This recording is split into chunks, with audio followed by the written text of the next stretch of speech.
7, 6, 11, 5, 9 and 20 miles today, 4.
Дякуємо за авто підписникам Mercado у медіа. В цей час воно нам дуже необхідне. Дякуємо глядачам каналу Mercado Media за збір на цю автівку. Слава ЗСУ! Слава Україні! Я головний сержант 2-ї саперної інженерної роти 33-го окремого інженерного батальйону. Хочу висловити подяку Mercado та його підписникам за таку чудову машину. Ця машина нас приведе ближче до перемоги. Победа за нами, слава Україні!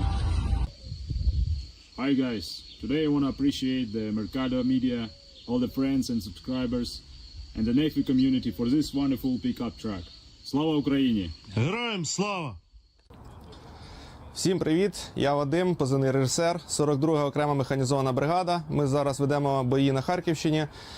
Дякую Mercado Media і всім підписникам його каналу за придбаний автомобіль. Він дозволить нам ефективно і успішно виконувати бойові завдання на Харківщині. Я сподіваюся, що цей автомобіль дозволить швидше здобути нашу перемогу. Слава Україні! I want to give a big thank you to Mercado Media and Johnny FD, two close friends who have helped me create this fundraiser between ourselves to help raise funds for what is needed essentially on the front line.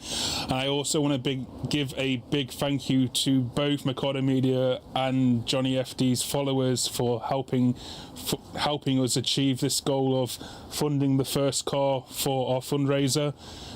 The car is going to be put to good use on the front lines in aiding us with helping to carry out our mission and also helping us to clear Ukraine of the invader. Slava Ukraini. Thank you, Mercado Media, Johnny FD, Kostyantynivka, and all your subscribers for the generous donation of this van. It will help us with our logistics in the International Legion. Dear friends of NAFO, my name is Pete, hasta la vista, from Project Constantine. This beautiful beast was donated to the brigade that we're friendly with in the forest, 67 Brigade. 69th Infantry Brigade donated to 67. It's pretty cool. I keep bumping into this vehicle in the forest. We never have time. We never have time to actually make any videos or get inside your vehicle and do any missions with it because we're like passing ships in the night here. But Mercado Media, Andrew, you NAFO supporters, it's beautiful to see this grand vehicle that you've got for this brigade because it's a reliable vehicle and I've never seen it anywhere other than in the forest. I've never seen it in the garage. And yes to that, and all Ukrainians must live. Bakhmut is Ukraine. This forest is Ukraine. And Mercado Media and NAFO, you guys are here supporting us, man, and we freaking love you to pieces.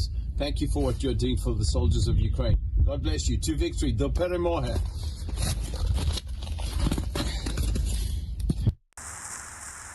7, 6, 11, 5, 9 and 20 miles today, 4, 11, 17, 32 the day before. Boot, boot, boot, boot, moving up and down again. There's no discharge in the war. Don't look at what's in front of you. Boot, boot, boot, boot, moving up and down again. Men go mad with watching them. There's no discharge in the war. If your eyes drop, they will get the top of you. Boot, boot, boot, boot, moving up and down again. There's no discharge in the war. Try to think of something different.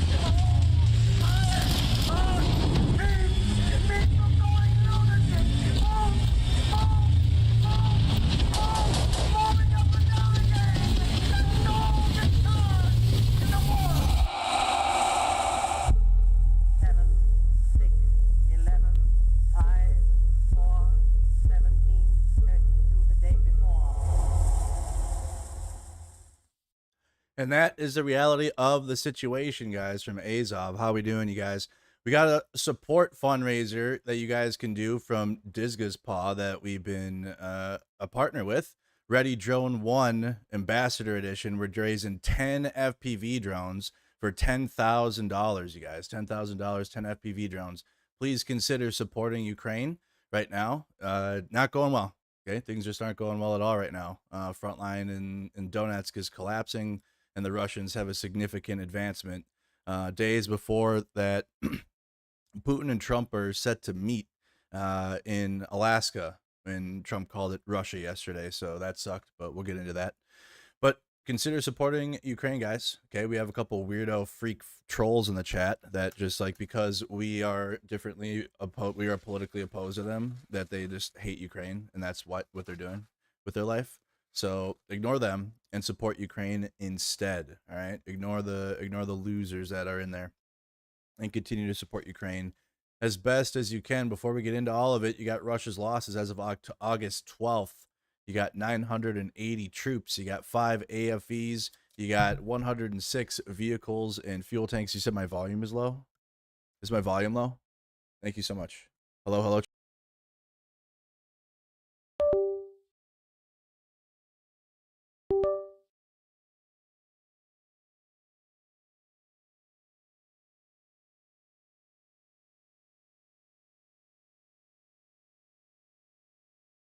Hold on. Hold on. All right, how's that? Is that better? Volume is good? Okay, people need to turn their volume up. Okay? You gotta turn your volume up. No sound? Okay? You thought Ukraine was winning? Who said that? You muted it? Okay, apparently we have like a troll attack today because Russia is advancing, so they like this. So we're gonna have to like fix this because I'm not gonna keep seeing that. All right, it's good now. Okay, you can hear me now. Plus plus. I tell you, I don't touch anything with the technology. I don't touch a single thing. All right. So you got Russia's losses as of August 12th. You got 980 troops, 5 AFEs, 106 vehicles and fuel tanks. You got 5 tanks, 26 artillery systems. You got 107 UAVs, 2 multiple launch rocket systems, 1 anti-aircraft warfare, and 1 special equipment over the past 24 hours. So thank you to everybody that continues to support Ukraine in the chat. Drop the blue and yellow hearts if you could, and drown out all the losers that we have tuned in today because they have no life. So let's get into it on the front lines of Ukraine. Okay, here it is. The Russians continue to advance. They have a major advancement today, and they push significantly into Donetsk, and it's going to start creating a bigger pocket around Kostyantynivka and Druzhivka. Okay, so you already have a pocket around Pokrovsk, Mirnograd, and Mykolaiivka, and that, you know, the Russians are pushing into Pokrovsk, and that pocket is starting to collapse. So the Pokrovsk Mirnograd pocket is you know, it's still going to take a long time. It's still going to take weeks, but it's not going well for the armed forces of Ukraine there. The pocket that that's a concerning pocket, but the pocket that is really bad is going to be the Kostyantynivka Druzhivka pocket. Okay, that is just not optimal right now. And right now they got plenty of space, but it's the same Russian strategy. Okay, the Russians can never push directly on. It's a meat grinder. So all these efforts, Ukraine's stopping them. They can't get any further here. So the Russians, they can't get any further here, I guess. So they're going to have to go around. And here they're just breaking through, kind of like the centerpiece of both offensives on both Kostyantynivka and Pokrovsk and Mirnograd. Okay? So the Russians weren't able to push onto Kostyantynivka, and they're struggling with pushing on Pokrovsk, so they split it right here, right down the middle of both efforts. And that, you know, it's not going to be optimal. If the Russians are up in there, they're going to be able to push backwards towards Pokrovsk into a new flank. And similar, they're now to the west of Kostyantynivka. They're still they're far away, but these villages that, I mean, we were just in here, man. We were literally in these villages with Greg Terry last year, so it just really sucks to see. And it's something that these loser freaks in my chat right now that will never understand. Okay, we were physically in these villages, and to see them you know, occupied by Russia, it just continues to suck to see that. The reason why I support Ukraine is because, you know, we were watching the invasion happen in front of our eyes on stream. You know, I couldn't be there in Ukraine when the Russians were pushing into the country, but we went eventually. And at the start of it, you know, it was just wrong that, you know, this isn't Russia. This is Ukraine. This is Ukraine's country. They've been an independent country since 1991. And to have Russia go in to invade it physically, to take it back, you know, I couldn't stand with that. I couldn't support that. I had to support the country that was fighting against this imperialism of taking Ukraine as if Russia owns it, right? Because Ukraine used to be a part of the Soviet Union. Soviet Union had a skill issue and collapsed because they're dog shit, and Ukraine got its independence along with other post-Soviet countries. Okay, so Ukraine's had that, but they've had Russian influence, and they got a lot of resources in Ukraine. Got a lot of I mean, that's why Trump strong-armed them for it, because America knows it. Ukraine has rich minerals and all types of really good earths, rare earths, as Trump would say, right? So they have a lot of that. They have a lot of skill there. So that's why Russia's trying to physically take it, and America is trying to goatsy Ukraine now with Trump in charge. So it's kind of like Ukraine's getting double-fisted right now by both Russia physically, obviously, and then Trump and America on the back end now, because of how valuable of the land that it is and what it provides, and it's also the breadbasket for the global South. Okay, it's a major, like, it's an economical powerhouse. It was an economical powerhouse of the Soviet Union when the Soviet Union was in power. Okay, so that's why. And regardless of all that, though, Ukraine has the right to own all of that because it's their country, and have their own, destiny, manifest destiny, if you say, to be an independent nation. So, and as an American that's fought, and I served in my country, I believe in all those principles. So I was like, well, seems to be Ukraine's fighting a similar fight that Americans fought in 1776, 1775, ended in 1783. But we got our independence in 1776. And we had to physically fight for that. We weren't given that. We weren't given that. I don't care, you fucking pussy, Kraut guy and Subra hash. You know what? Goodbye. You know what? Listen, if America gets invaded, I will support 18-year-olds getting drafted. How about that? I can't stand it. You know what? If America is invaded, I will be there at the doors, helping young men help and go to do what they got to do to protect America. Okay, Ukraine isn't my country, so I can't really be like that about it. I mean, I have my feelings about it, but if America was invaded, you best believe I'm absolutely not going to support young men avoiding responsibility like this. It's just how I was raised. It is what it is. If you want to flee, flee. Get the hell out. Go hide somewhere else. Or if you have a family, that's a different analysis. You have a family you got to protect, and there's nobody else to protect them, or you got family members that need assistance like that, and you can't you got to do what you got to do to protect your family. But if you're able-bodied, you have nothing else, and you just are working a restaurant job or something, and you're just out here. No, you're gonna get in these boots and learn how to shoot, move, and communicate, or at least help, or at least do something in the logistics of the background or something. But you're gonna be helping. If America is ever invaded, I swear to God. Okay, I'm not going with that. And I get it though, but America is a much larger country. We are a massive country. So, and we have the resources to do that. But anyways, we'd have the protections of every European country though. See, that's a difference. I don't think in a situation, if America were invaded, I'd have to do that. Right. That's just energy I'd be on, but we'd have all European countries immediately active. Right. So America wouldn't be fighting by itself. Ukraine's fighting by itself with the support of NATO, but we've seen how that's gone. Really, we've seen it's kind of yeah, here you go, here's some weapons or whatever. And when Biden was president, it was always, we had to see situations like this where Avdiivka would get taken, or Bakhmut or whatever, and then there would be a major weapons push. Unfortunately, right now with Trump as president, you're not getting that at all. Right? It would take this. You would for sure see Russian advancements and bad, but then Ukraine would get what? They'd get a weapons package. We're so far gone from that right now to where we're at here.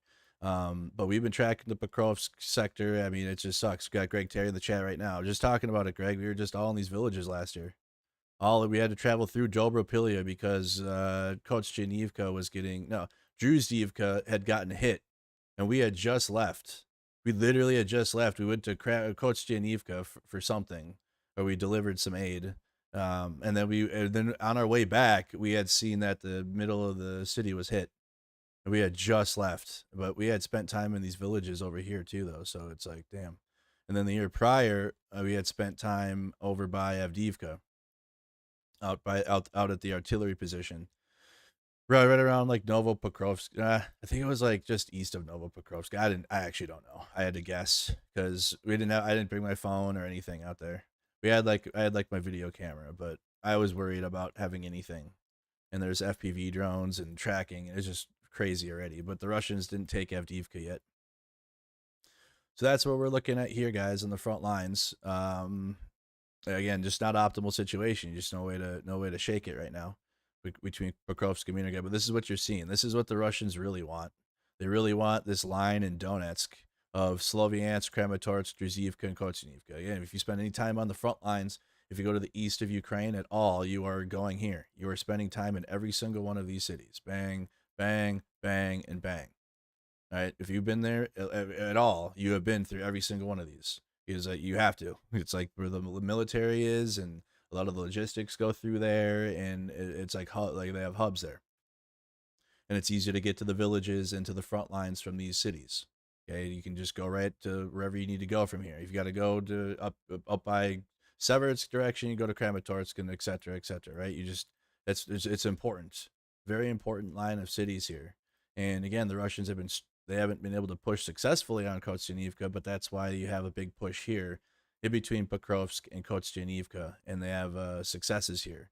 So you have a big push through Donetsk Oblast. We'll see if Ukraine puts some resources there, but Russia is really trying to do this before the meeting with Trump. Okay, Russian military makes surprise push in Ukraine ahead of Trump talks. And I don't have the Wall Street Journal. Let me see if I can get this one for the free. Usually we got a news source that'll launder it. Time. Okay, we can do Time. Yeah, no paywall. So you got Russian troops have advanced deeper into eastern Ukraine in a surprise attack ahead of upcoming ceasefire negotiations between Trump and Putin. And my close to my heart, Alaska, which I was stationed there, served there, lived there for almost 4 years. Russian forces moved at least 6 miles deeper into the north, into the Donetsk region of eastern Ukraine by Tuesday, according to Reuters. The move by Russia appeared designed to give it leverage over Kyiv and any potential land swap agreement. So it's kind of like the Uno reverse of what Ukraine wanted to do before Trump became president in Suja, in Kursk. Ukraine had a big push into Russia to try to have a piece of it for negotiations. And then obviously Trump became president and has taken Russia's side and everything. He had some mean tweets at Medvedev. Okay. Medvedev's a drunk, irrelevant. Okay. He's in the Russian government. Yep. In the government. Definitely government Kremlin head. But is he Putin? No. Trump would never say the shit that he was saying at Medvedev to Putin, because Medvedev's a cuck. That's what Medvedev's a punching bag, and then Putin puts him there for that reason. Putin knows Medvedev can get hammered, slam a fifth, and just put on the internet whatever the hell he wants. And they rein him in sometimes, they do, but it's all by design. It's all by design. It's organized chaos by Putin. So then people, dumb idiots, argue with Medvedev and then be like, "Oh, I got Medvedev block me," or whatever. It's like, this dude's a fucking loser. And again, unfortunately, though, he's a former president. He's in the government still. He's a tool of the Kremlin. So I get it.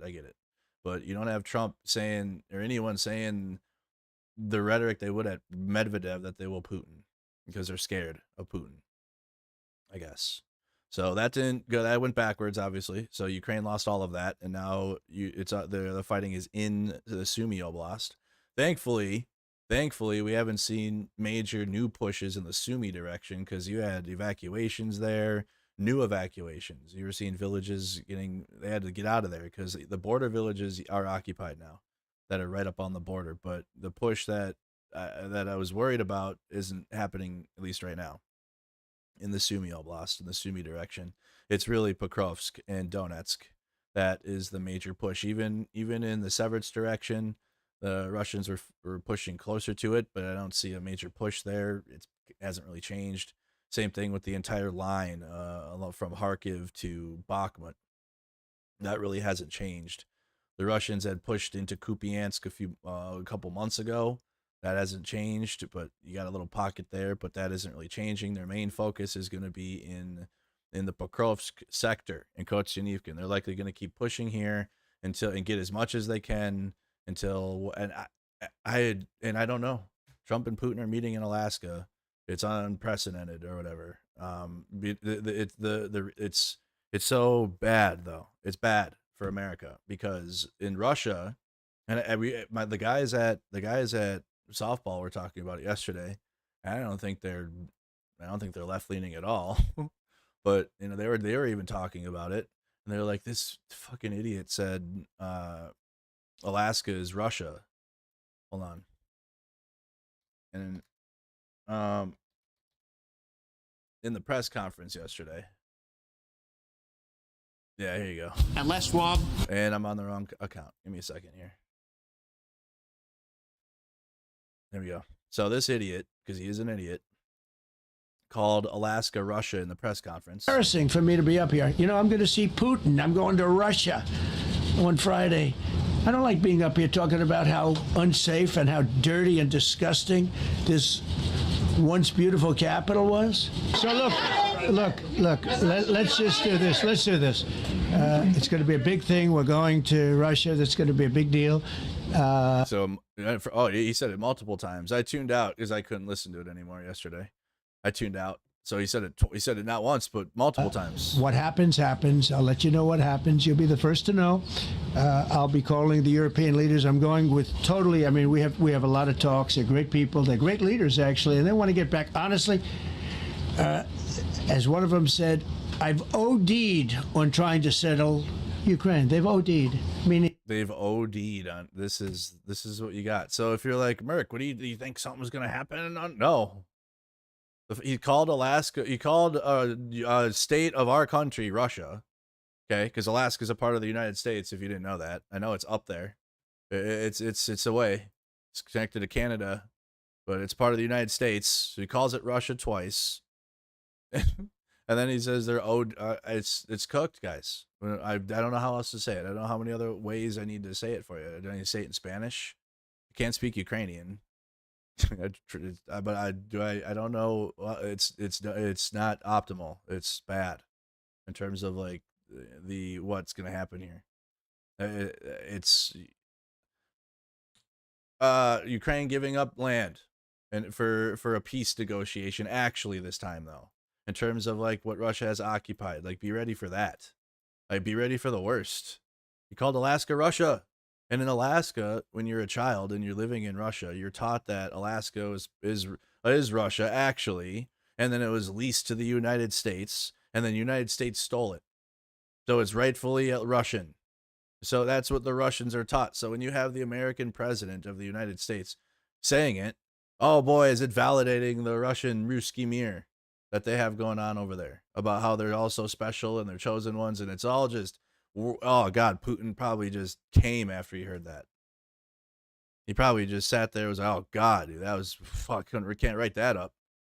Can't. Oh boy, does that work for us? And it's holy shit, did that work for them? Because they just play that now.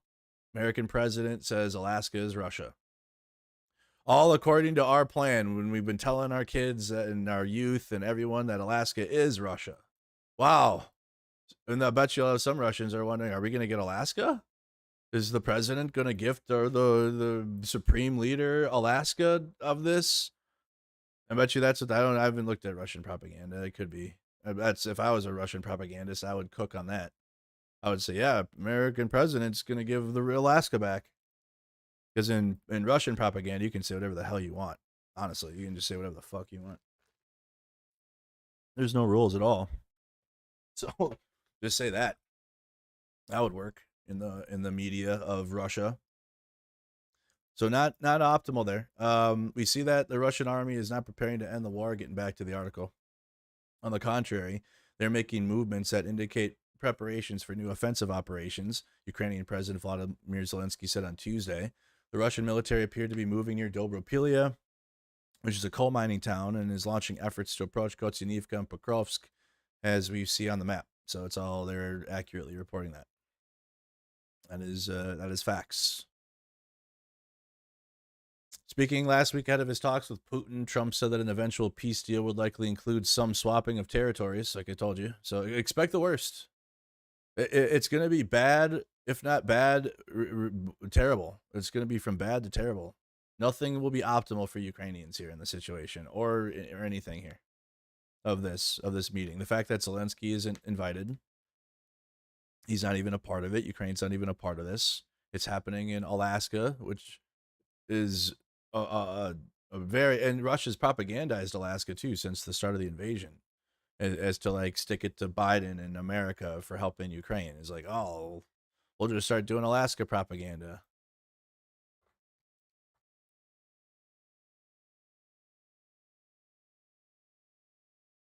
Viral gaffe. No, he was. I don't think it was a gaffe. I think Trump said that shit on purpose for Putin. I think that's my opinion. I think he said that on purpose. There's no way. Unless you literally have to say Trump is that stupid, which then you'll have a bunch of people that say, no, he's actually not stupid. He's just calculated. He's just old. So I don't know what to think, really, other than I think he said that on purpose for Putin, because he knows damn well you don't build inside the Kremlin in the late 80s without not being connected to the KGB or FSB, without being connected to the Russian, the Kremlin. He knows damn well what they're going to do with it and how they operate. So unless, again, he's just that stupid and you're just going to say that. And Trump has some fucking stupid moments. But when it comes to Russia, though, boy, is he calculated, ain't he? It seems like he's just cooked on everything. When it comes to dealing with Russia, though, oh boy, is he so patient, and he has time, and he knows how to, like, use words and speak nicely to Putin to try to, oh my God, is it different for everybody else, isn't it? Oh boy, for everyone else, it's the exact opposite, isn't it? With his perceived political opponents or whatever. He can glaze the fuck out of them. It just bothers me, man. It's gonna bother me. It is what it is. Let's go to Zelenskyy before I continue to look that up and get what Zelenskyy has to say. The latest for today. Okay, no. Okay, maybe we got to go to this one. Звісно, кожен точно знає, що ключ... So here's 24 seconds from it that speak directly about the U.S. and how Ukraine should be involved, obviously. Звісно, кожен Everyone obviously точно knows знає, for що sure ключові рішення в that Росії key decisions in Russia are made by one person, and that this person is afraid of sanctions in the United States of America. санкцій Сполучених Штатів Америки. І що справедливо, And that it is right for Ukraine to be a participant in negotiations. Russia's war is against Ukraine. Проти нашої незалежності. Against our independence as the embodiment of the independence of every European nation. Volodymyr Zelenskyy. So that is Zelensky's position that we should be a part of the talks. Obviously, but it's not going to happen, unfortunately. Oh, we missed Debbie today, did we? We just missed Debbie wrap up. Oh God, we haven't had Debbie in a while. Of course. Hi, everyone. God, what a shit show this is, guys. Oh, my God, huh? What are your guys' thoughts before we react to this and watch this? I know, I understand. Listen, I know there's a lot happening in the U.S., and if it went live about what's happening in D.C. right now, we'd have double the amount of people watching, but this is very important to me, and you guys are going to watch, okay? You guys are going to learn about Ukraine that are around, okay? And it is what it is, because this will be viral again, don't worry. This will be viral again, and then all the people that were doing other things are going to come back and pay attention again. So you guys are going to be needed. Tupperware Tammy, she boos the bed all the time. She does. At least she's like entertainingly bad sometimes though. Like it's like so bad it's like comical. He dropped all that the NAFO crap. I mean, I still support a couple of the efforts, but being NAFO online though is just not really it anymore. For the past like year and a half, just be yourself. You're just part of a different type of cult, It was just kind of weird, and then people don't support each other. It was like whenever someone would get fucked over actually in that thing, and then they'd go, "Oh well, we're decentralized. We can't do anything. We can't do." I'm done. It's there's some good stuff in there. There's some good fundraisers, but beyond that, we can support Ukraine by ourselves. We're the renegades. We ain't, we don't have to be a part of some other shit. Yeah, we have our own community. GG's, renegades. By the way, really quick.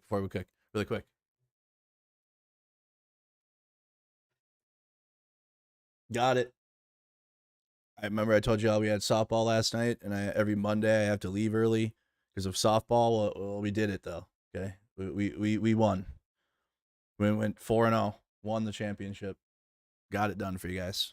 GG's, renegades. Anyways, back to Tammy. Welcome aboard. Oh, look at that front row. Look at that second, third, and fourth, and fifth, and 10th row, and 100th row. Thank you all for being here. Oh, God. Told you. 100th row. I do appreciate it very much. Of course, we have some announcements. I have a little bit of breaking news I'm going to start with. And then at the end, I will have a few remarks about my personal situation and my work. So if I could ask us to, I don't know if you'd ask any questions, but I don't know if you're going to be able to.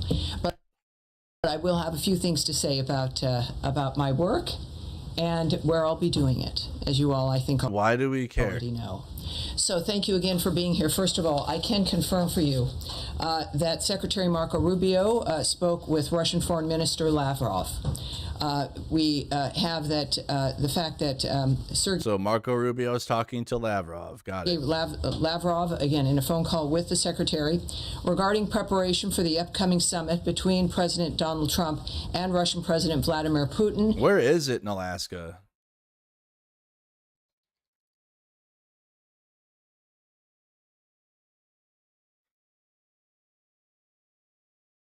It's in Anchorage.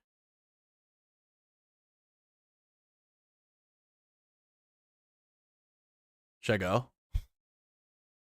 That'd be a quick. Should I go? Be expensive. You guys would have to support a little bit. Is it in Anchorage? That would be wild to go back to Alaska. I can do it. I did it all the time. It's a flight, but we can pull it off.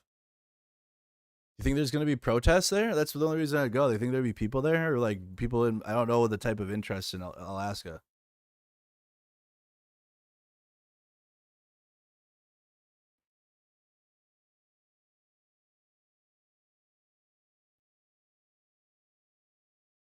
Where is the summit takes place in this where in the state? It's we don't know. Never mind. I don't know where it is. I would assume it would be Anchorage, but never mind. We don't know where it's gonna be. Oh, wait, former Secret Service agent adds perspective on location. Oh, it's gonna be. Never mind. Probably not gonna be able to be there. We're gonna do it in secret, like fucking mafia men.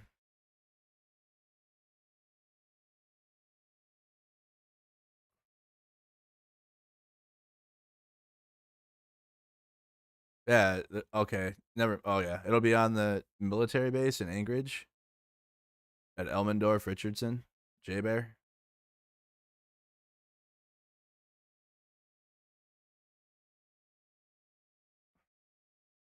That'd be wild for Putin to come to a U.S. military. That'd be a W for the Russians, too.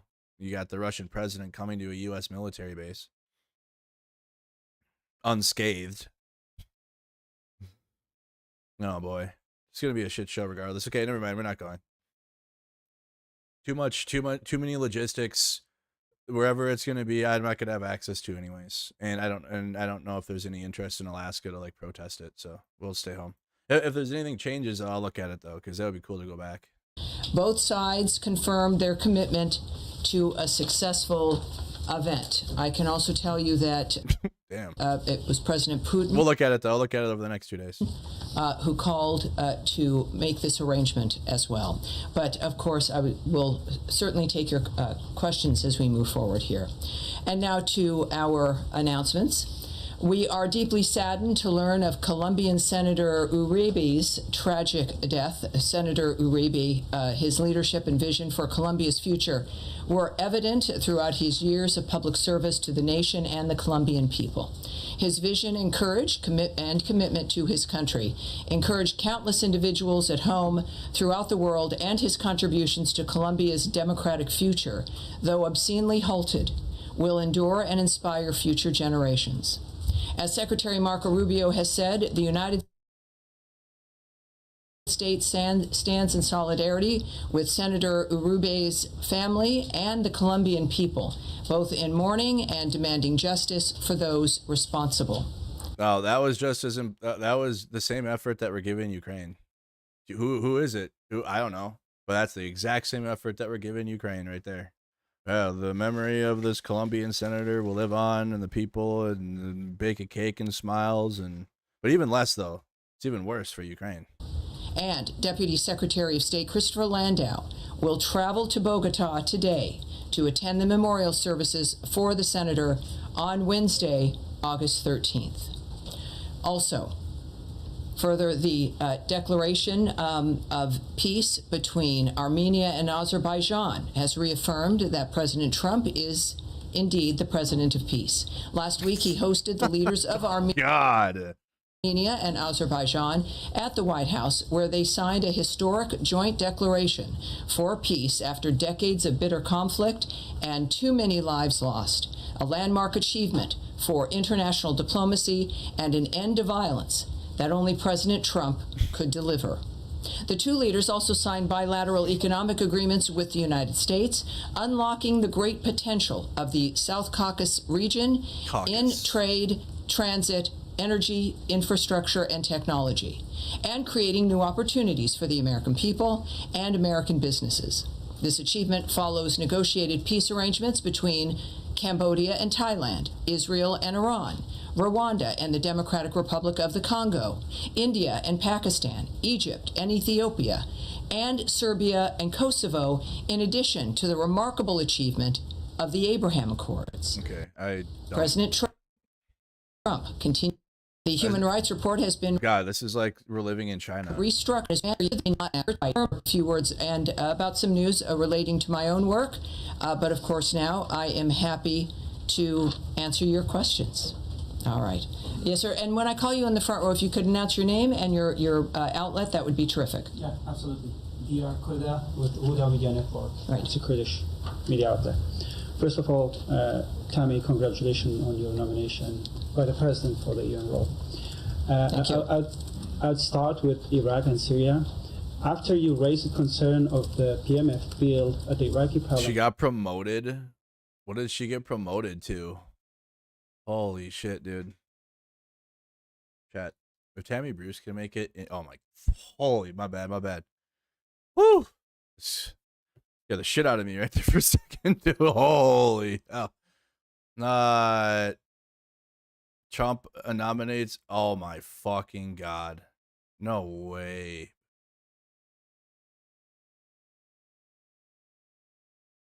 Well, now we can especially shit on the UN. If you guys didn't think the UN was dog shit, if you guys thought the UN was dog shit before, oh boy, did they bring some new shit to the show. Oh man, they got a new clown in there in the UN now. Yep, never mind. That's right. That's about right, actually. That's about average for the UN for sure. UN ambassador now. which you think that it might increase the Iranian help in Iraq. We saw yesterday the top Iranian security guy, Ali Rajani. He went to Baghdad and he signed a security agreement with Iraq. Do you have any concern with that agreement, and have you pushed Baghdad to not pass the PMF bill? If they pass, then there will be consequences for Iraq. Well, we, as I think we've stated before, we oppose any legislation that is inconsistent with the goals of our bilateral of those nations. First piece of U.S. and France. Protects all its constituencies. Come on. Do you think that this will lead to more U.S. assistance to Pakistan via an increase in arms sales? And is this being done at the... Why are we asking about shit that... A that... proud moment and a very good example of what Secretary Rubio is committed to, Vice President Vance in that, of course, case as well. Do you know what they're good at? They're good at manufacturing shit that isn't happening, and then the things that are, and then they find things that nobody gives a fuck about. I'm sorry. I'm sure Pakistan, Pakistan and India are definitely up in arms, and they're very upset and they're very emotionally attached. I don't care. Zero care. Don't care. I care about what's happening to Ukraine, and then also Israel and Gaza, and then the Middle East around Israel, if the United States military is getting involved in shit. But we're like making up things that are happening at home and sending the military into Washington, D.C. now. And then the actual major issues are getting fucking ignored, or like pretending they're not happening. And then they claim victory over issues that no one in America actually cares about. Actually cares. but are the top leaders in this nation involved in stopping that potential catastrophe. I would say that our relationship with both nations is as it has been, which is good, and that is the benefit of having a president who knows everyone, talks to everyone. Oh my, everyone. That is how we can bring differences together in this case. Yeah, that's why Zelensky is going to be in Alaska on Friday, right? There has been a U.S.-Pakistan counterterrorism dialogue that was established. Oh my God. At this dialogue in Islamabad, the United States and Pakistan. We care so much. We care so much. Quick follow-up on the subject of relationships. When it comes to the summit with Putin, do you anticipate that Ukraine's Zelensky will be invited? No. Well, I can tell you a few things the president has said. As I mentioned when I opened, that they'll give Zelensky the footnotes. It was Putin who suggested this meeting. It is something that also my colleague Caroline Levitt discussed a great deal just a little bit ago on her briefing. And I think that that's important to know, that the president is viewing this, as she described, as something that was fact-finding in a way to see exactly what was possible. I do also want to bring to you some of his comments, which you may not have heard, regarding his commitment to our European partners and to Ukraine and President Zelensky. We know at this point, he said that this is really a feel-out meeting. He said, "I'm going to." We're not at Epstein Island, Trump. Okay, this isn't a tango at the island. What are you talking about? What are we doing? We're gonna feel it out. Haven't they been doing that for the past 6 months? What have they been doing? What has Steve Witkoff been doing? What are they going to Russia for? Aren't they having talks already? We're gonna feel it out. We're gonna have talks. They're gonna fact finding mission. They're gonna go find maybe they can find the Epstein files in Alaska. Maybe that's where they're at. Maybe they're at the J Bear. To meet with President Putin, and we're going to see what he has in mind. And if it's a fair deal, I'll reveal it to the European Union leaders and to the NATO leaders, and also to President Zelensky. I think out of respect, I'll call him first, being President Zelensky, and then I'll call them afterwards. Wow. And if I may yeah. We'll call Zelensky's manager and tell him how it went. Say, lots of luck, keep fighting, or I may say, we can make a deal. Lots of luck, keep fighting. Jesus Christ.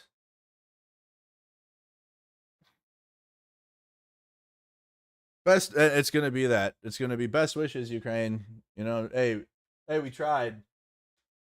It'll be like that. It'll be like that. Hey, we tried. Good luck. Anyways, this is wild, dude. I've seen a pull out of Ukraine, the president said. 88% of the people would like to see a deal made. Lastly, he noted... You know what needs to happen? Do you know what actually needs to happen? Is people in America that care about Ukraine need to be in the streets like Palestine supporters were. And you need to get over it and do it. And you need to get over it. You need to get over the idea of protesting, because I know a lot of Ukraine supporters are conservative and you're old-timey. You need to get over that. You need to get progressive about it. You need to get out there. You need to start marching. You saw what maybe not to the extent of some of the but like be out there or show up to the scheduled ones, at least, for Christ's sake. They have them every month. There's more coming now, especially with DC. Okay, if you're like, oh, American politics is drama. I'm American, but I'm a focus. No, you need to be at the protests, or at least show up in the streams and drop Ukraine flags or something to be virtual, I guess. You know, do something. You can't, like, it's at this point. It's at the point that if you're an American Ukraine supporter and you have not physically brought yourself somewhere with the Ukrainian flag to protest it, you're not doing enough.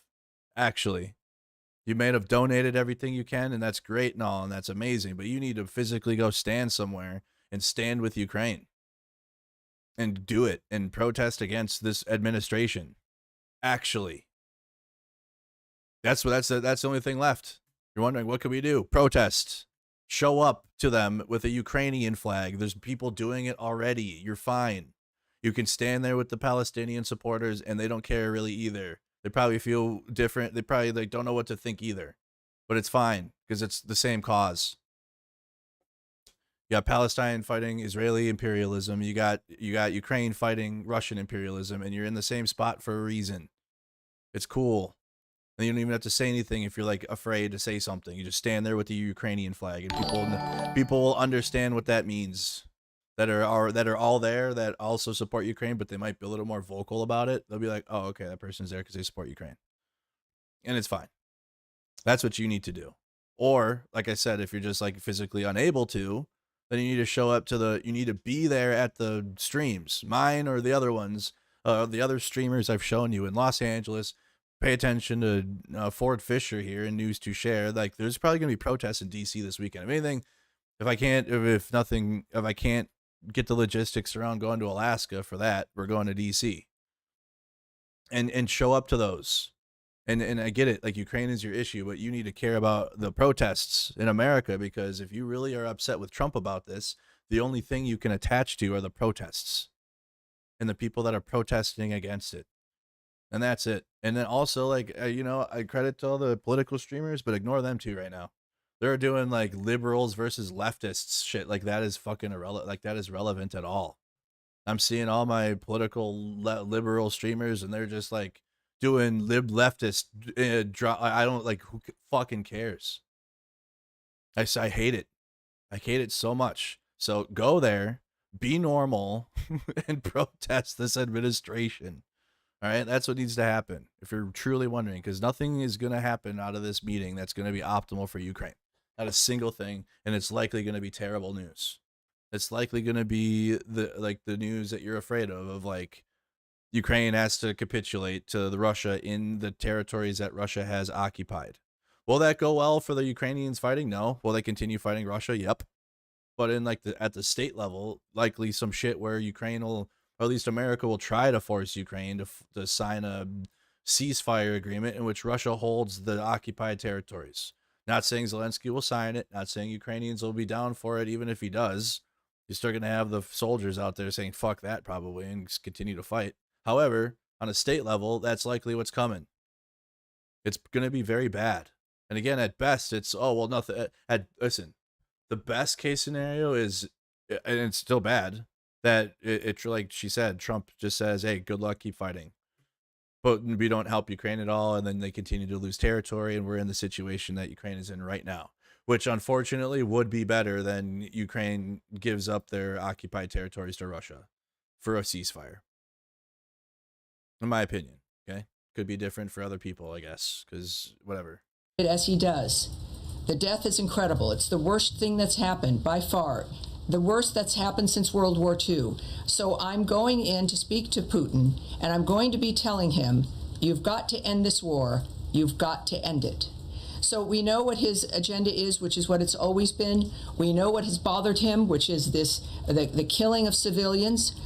We know that he is... Yeah, it bothers him so much, doesn't it, chat? Has been not happy with President Putin, with his actions and what's happened in Ukraine.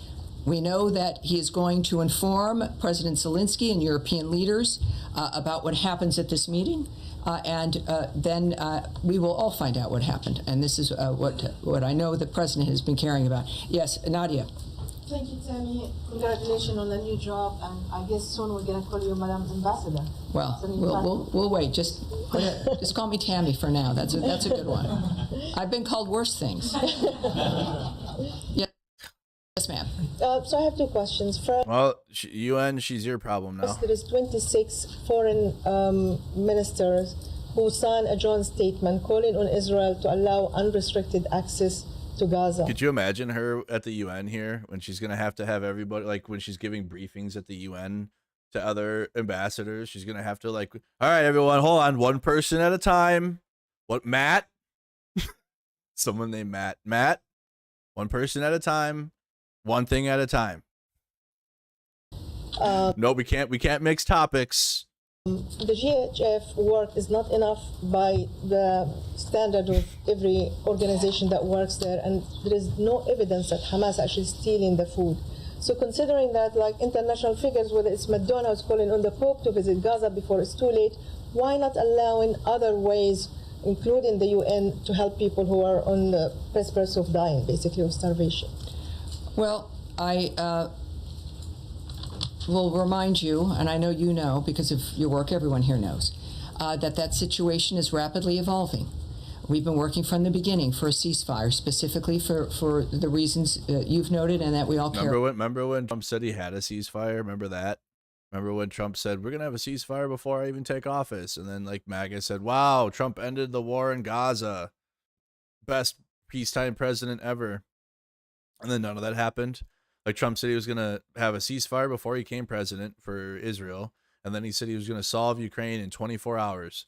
Neither happened. So guess what they had to do? They had to find some fuck-all conflicts in other parts of the world that don't affect Americans at all. Are they affecting people? Yep. But are they affecting Americans and, like, how the West feels about geopolitics? Absolutely not. Sorry. Nope. And bet you ask an American where Armenia is, Azerbaijan. I bet you they didn't even know Azerbaijan was a country. Try spelling it. Try saying it. Most Americans don't even fucking know what that is. India, Pakistan. Oh, that sounds like Afghanistan. I don't care. It's the Middle East. India. Don't care. Like, oh, like, no one's gonna give a fuck actually, except for the cultists. That'll be like, see, he's doing stuff. Stuff's happening. He's peacetime, because they have to cope with the fact that the two of the biggest geopolitical conflicts and wars or genocides, because you can call both actually, what's happening to Ukrainians and Palestinians, trying to in Ukraine, both. I would call Ukraine a genocide, and no one's really done that, but I think it would fit into the definition. Russia's trying to remove the Ukrainian identity completely. Not just like take the country and let Ukrainians live. No, like they are taking their territory and then indoctrinating them with Russia, with historical revisionism. Ukrainians can't speak Ukrainian; they got to speak Russian. So the language, the culture, everything that you can identify as Ukrainian, the Russians are trying to delete and then make them Russian instead. That is like genocide, or at least ethnic cleansing, at best. So, I mean, it's both has been happening. Mass graves. Russians have been there's mass graves all over Ukraine of civilians just getting wiped out in their village, and then Russians dump them in a hole, and then Ukrainians have to dig them out, and it's just the worst. And then give them proper burials. It's horrible. About, which is the aid for the people of Gaza. Yeah, stealing children, taking the youth and putting the youth into Russia to then indoctrinate them into never having a Ukrainian identity. Has been at war with the people of Gaza. We've seen that through their refusal to stop this war. We know that they are the first victims, and our intention is, of course, to stop that carnage. That's the bottom line. I can tell you that the aid dynamic, there has been more aid that has flowed in. We know that there is an understanding that this dynamic is changing, but even within the midst of this war zone, more food has arrived. I believe the GHF numbers at this point, I was briefed on this morning, is close to 120 million meals. And now, of course, also, as we've discussed, nothing will ever be enough in a war zone. The war zone has to stop. It has to end. So that is our recognition here. Our posture has not changed. Our actions have not changed, and yet the situation is fluid, more so than in recent. Yeah, you could tell Israel to stop, because you could do that at any time. You tell Israel, no more. We're cutting you off until this war ends. But no, same thing with Russia. You could be strong on Putin and tell Russia that we'll do more than Biden. And that would actually scare Putin, because what Biden was doing was actually not good for Russia and Putin. It was just too slow. But so they would have, but neither of that's happening. We're siding with the oppressor in each of these days. And so I would ask you to recognize that, and we're working within that framework. And the UN and also many of your allies have been asking for an independent commission to investigate the killing of Palestinian journalists in Gaza, who reached now at 247, including 5 of our colleagues who were killed the day before. So why not supporting an independent commission, considering that Israel has failed every time to investigate the killing of journalists or doctors or teachers in Gaza? Well, they never do that. Well, take issue with your premise here. To say that Israel every time has failed to do that is not true. We know that, again, this is a nation fighting a war with a terrorist group that have always used human shields, have used hospitals, have used schools. It's been just the worst example of the barbarity of human beings, if you can call it. How can they sleep? How do they sleep at night, man? Because I know for a fact, like if I was like, you know, I've my geopolitical issue for the past 3+ years has been Russia, Ukraine, and I know for a fact my ego would be destroyed, or I don't even know what it would be if I sided with Russia on this. I don't know what I would be a shell of myself. I'd probably be back doing cocaine to get through it or something. I don't know how they sleep with themselves. I don't know how they do it. Than that. It's been shocking. For Donald Trump to make the commitment to end this would be a tremendous gift to the entire world, as you know. And no, you're full of shit, Rolf. You're full of shit. Israel will create new Hamas. Bibi Netanyahu will work with them because they need a constant conflict. You think the Likud party and the Zionists want to have a peace in Israel? You're out of your fucking mind. They need the conflicts, and it keeps their money coming in from America, and it also keeps the wars going. The fuck you mean they want peace? Hell no, they don't. That is our commitment. Especially with Netanyahu wanting to they want Gaza as part of Israel. They're expanding in the West Bank. They're just like, oh, that looks like a place we could settle. We'll put Israel there too. Fuck out of here, dude. I can't stand that shit, dude. We also we call on our ally and partner Israel to investigate these situations. I do it from this podium, and the United States does it. We expect investigations, and for a sovereign nation to engage in that, and then we'll follow up on. We see what those results are, but they do investigate. That is one of the things that, unlike other dynamics in war, Israel has. Remember millions of Jewish people in the U.S. That's fine. Are they a part of the Likud party of Netanyahu, of the government? Are they advocating for Zionism? That's a problem. I don't care if they're Jewish. I don't care what their faith is. I hate all religions equally. I think they're all stupid and cringe, but they have the freedom to do that. Stop making it about anti-Semitism. Stop making it weird. Stop forcing the issue as if we're being racist against Jewish people because Netanyahu is being a fucking Nazi. Has done that, and they're transparent about it. So I would say that as we are working on all of this to stop, we encourage Israel always, and they do so as one of our, again, stalwart allies. And I think that their background proves that, in fact, look, they are minding their own business on October 7th. Can't even explain it. They are constantly dealing with those kinds of attacks. Right. This is a chance for everyone to be able to have a future that is different. That's what we're looking for. Right. Yeah. Well, clearly, yeah. And I can't say for each situation because each one is different. But I know the goal here at the State Department, and why I felt very comfortable working with the people in this building, is that information is key. Right? Is that knowing what's happening matters. That is your job as journalists. I respect that immensely. It keeps me centered, knowing that we have to explain things. I hate when she does this, dude. This is like, oh my God. Or talk about them, makes us view the news as it's coming up in a slightly different. When she has to explain the meta of what's happening when conservatives do that. Like, we're living it. We know what's happening. We're watching it. You don't need to give a synopsis of the situation that we're literally watching right now. Way makes us ask questions. She's doing like what Reagan used to do. Reagan used to do this bullshit too. That will never end. And so I trust that, well, I will be in some fashion asking the same questions. I know you will be as too. Andrea Mitchell. Thank you. Andrea Mitchell, please. Andrea Mitchell. Thank you so much, Tammy, and congratulations on your new adventure. Thank you. That's what it will be, I'm sure. Your new adventure. And I have a couple of things to follow up on that. Yes. First of all, do you have any update on what Ambassador Huckabee said would be 16 new distribution centers for food in Gaza? And as the U.S. tries to deal with two wars simultaneously as part of the challenge that the president is facing. Right. With this summit, President Zelensky said today that after the overnight attacks, which were throughout his country, that there is evidence, as far as he's concerned, that President Putin is not committed to peace, but is committed to plans for a new offensive against Ukraine.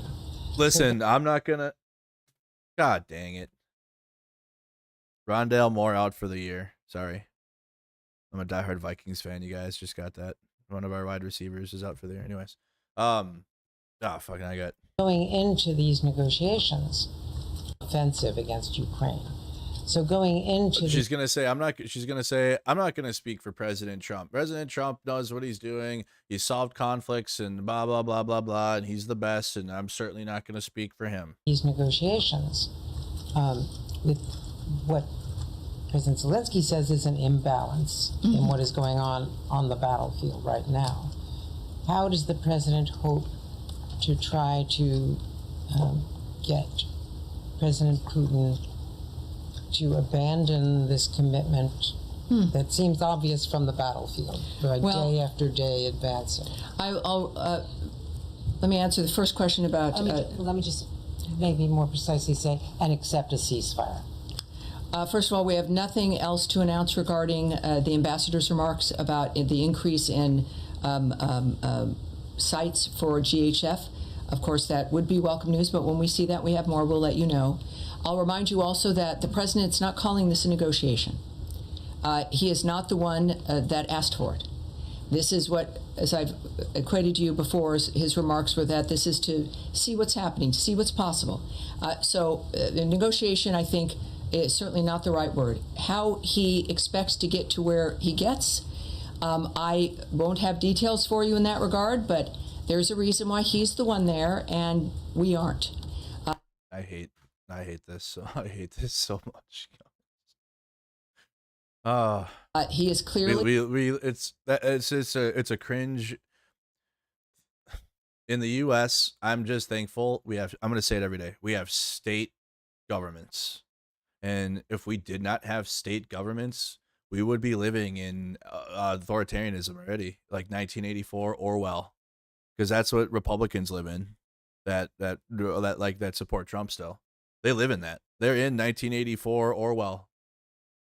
Already full on, if they're still in the cult and they still follow this as if everything they're saying is true. And the rest of us have to just sit and watch it, and we're like being dragged with it. But thankfully, we're not in the full on, like we're not in the movie theater. Like we're not doing. We don't have to do that. Right? We have to laugh and watch. We have freedom of speech, and we have state power, and we have protections there. Thankfully. But I'm worried, though, because the Republicans are slowly atrophying all of these protections over time. It's not quick. It's slow, but they're forcing it. And the fact that they're doing it in broad daylight means they won't care if it ever comes time to the federal government versus the powers of the states, which is also directly being challenged right now. Thankfully, California, they went through some shit, but it seems like Newsom came out on top there. And I think he had some political, people were looking at Newsom a little differently. Is he perfect? Nope. Is he a little different with his hair and his hand movements are a little awkward sometimes, whatever. But, he did all right standing up for California. And I think some Californians are at least happy on that note that, Gavin Newsom didn't just bend over to Trump. But again, he could have done better with the protests, and same with Mayor Karen Bass in Los Angeles. They should have let those protests happen and used the police like Chicago does and had them just alongside. Like Chicago is out there. If there's a protest, the police are out there, but they let it happen. They march all around downtown Chicago, but the police are there, and if they don't want the protest to go down a certain street, the bike cops will go 3 lanes deep, and they won't let the protest go there. And people will even yell at the police and whatever, but then they continue on and just go down whatever street they're going down. LA should have done that.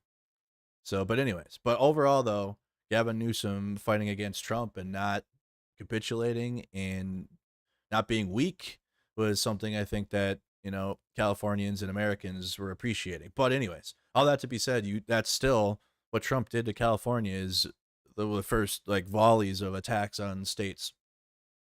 He's going to test his ultimate authority in DC here that we're living through right now without any state protection. You're going to see what that's like.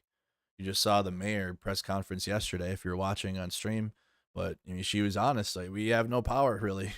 We had an opportunity to get that power and we didn't. And she was honest about it. So I got to give her credit for that. But that's just what it is in DC. They have nothing there. They don't have, like, I live in Minnesota. I got a state government. I have a governor, etc., etc., etc. Mayors, etc., etc. In DC, they just have a mayor, which is just kind of like a placeholder because the federal government owns that shit and they will run it. And Trump, you'll see what it's like. Okay. And probably going to have to go there. But now after witnessing this, like I said yesterday, it makes sense why the protesters in DC are a little more extreme because of the situation. The list that I read out to you regarding being the president of peace is an astounding one.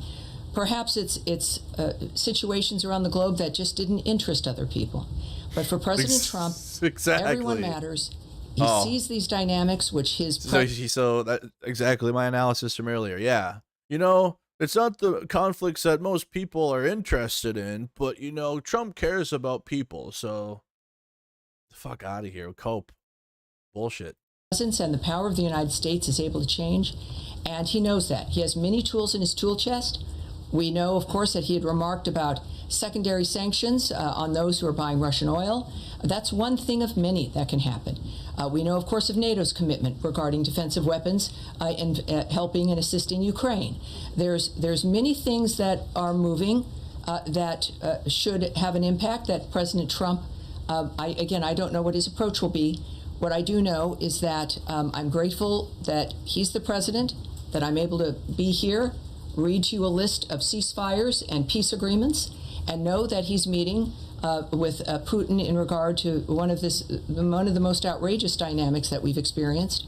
I will also remind people that he has met alone with President Zelenskyy. He has met alone with European leaders. This is a man who is doing everything possible and fairly to get an end to this carnage. Just a quick follow-up. Yes, ma'am. There's been a lot written that by just granting Vladimir Putin, who has been charged with war crimes by people, by other countries around the world, by granting him a summit with the leader of the United States on U.S. soil, it's already a victory for Putin because he's the aggressor here and he's refused to agree to a ceasefire. Andrea, this will be it. The president is not operating on what something might look like. He's operating on how to stop obscene carnage among innocent civilians in Ukraine, and that is he took some heat when he started talking to Putin, because Biden hadn't talked to him for 3 years. You don't make peace through performative actions or theater. You make it by talking to people. See, this is how fucking cooked MAGA is. MAGA was thinking that this needs to be a peace the whole fucking time. You know what the peace was? Russian destruction, because that's what they chose.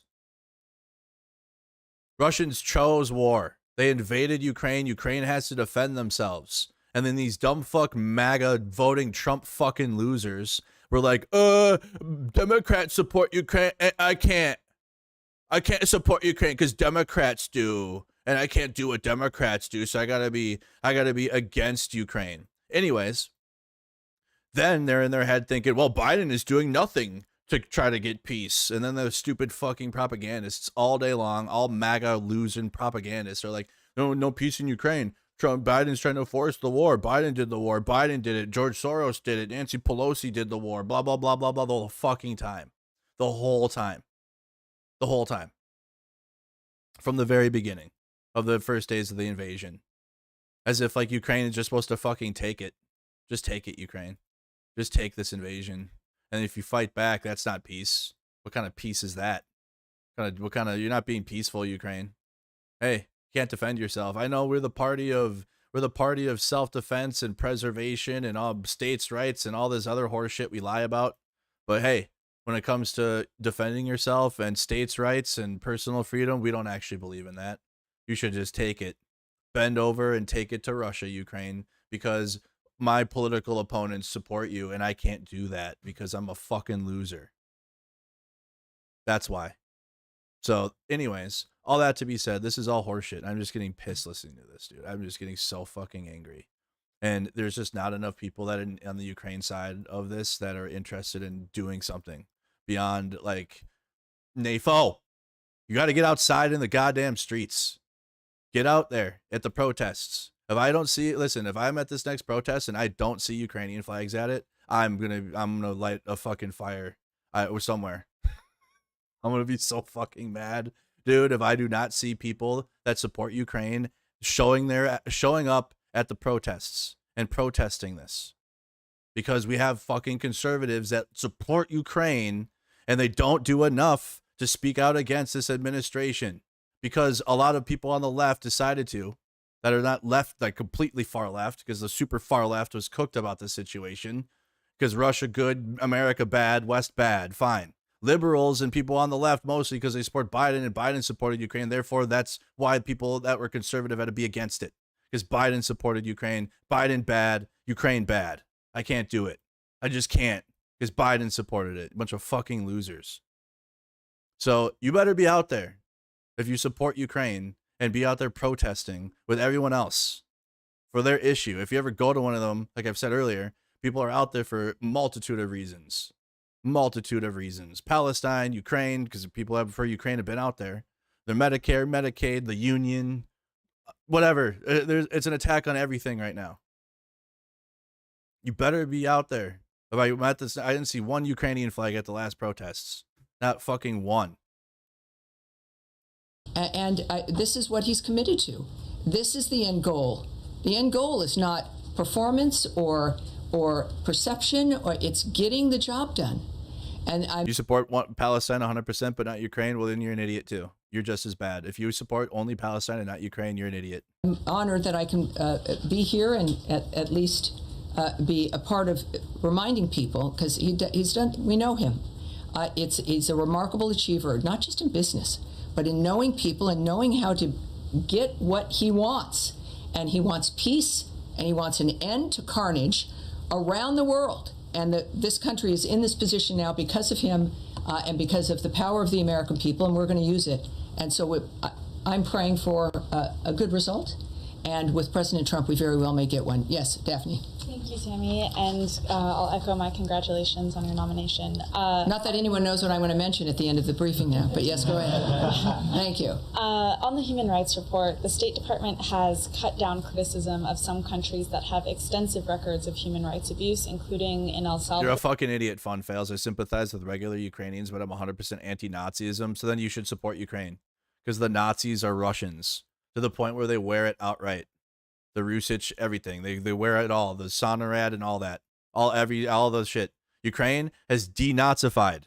They had in 2014, they had a ragtag fucking the battalion of Azov, of the far right, that came to fight because they couldn't drum up support. So a lot of people that are on the far right like that shit, and they went and fought for them.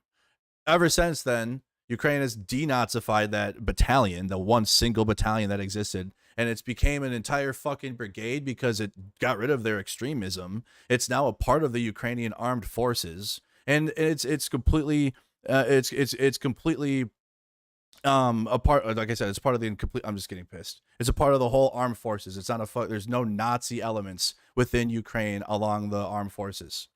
There's nothing there with that. So you're just using that as an excuse not to support Ukraine because, like, your other cooked ass Palestine supporters watch like Gray Zone or something, or watch some other Russian source because America bad. And I get it.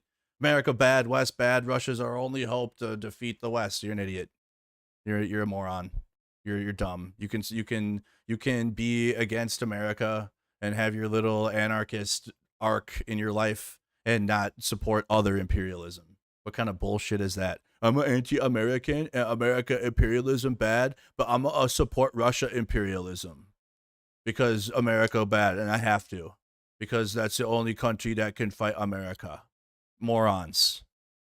Where the State Department said there was no credible reports of significant human rights abuses, cutting an entire paragraph from last year's report that mentioned issues such as arbitrary arrests and harsh and life-threatening prison conditions. What is this change based on? Has El Salvador taken any steps to change these issues, or how did the State Department determine that these abuses were no longer taking place? Well, I'm not going to speak from country to country.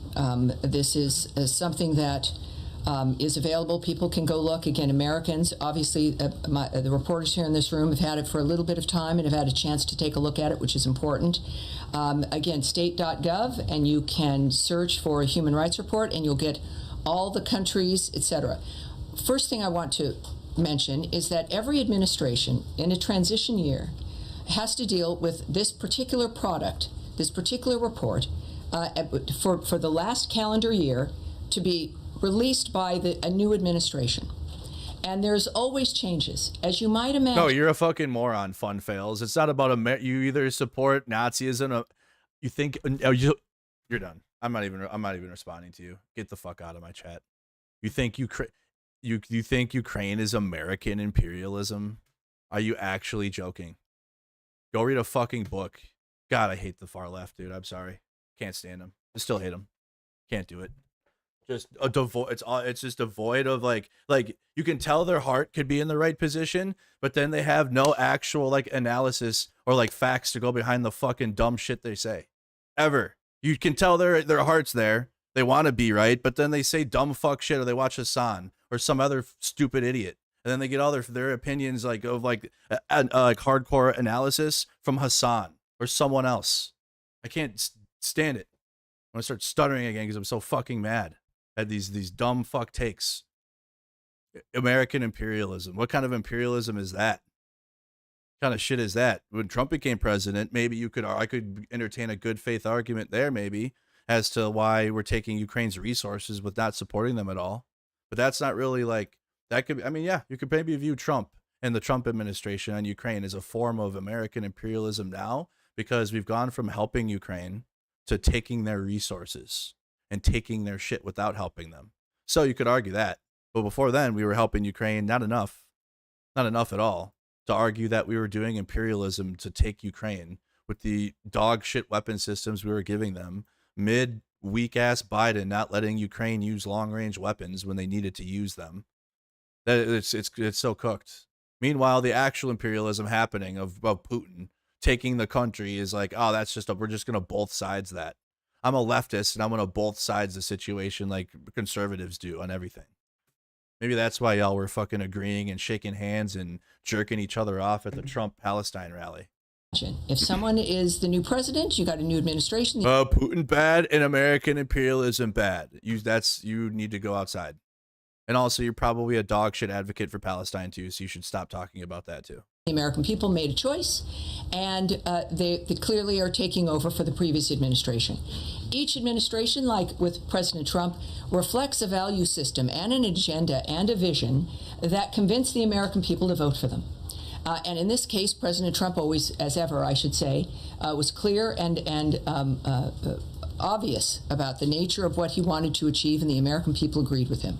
This report, as a result, because it was also late, and many of you noted that, it was late because we weren't, just like with other administrations, we weren't going to release something compiled and written by the previous administration.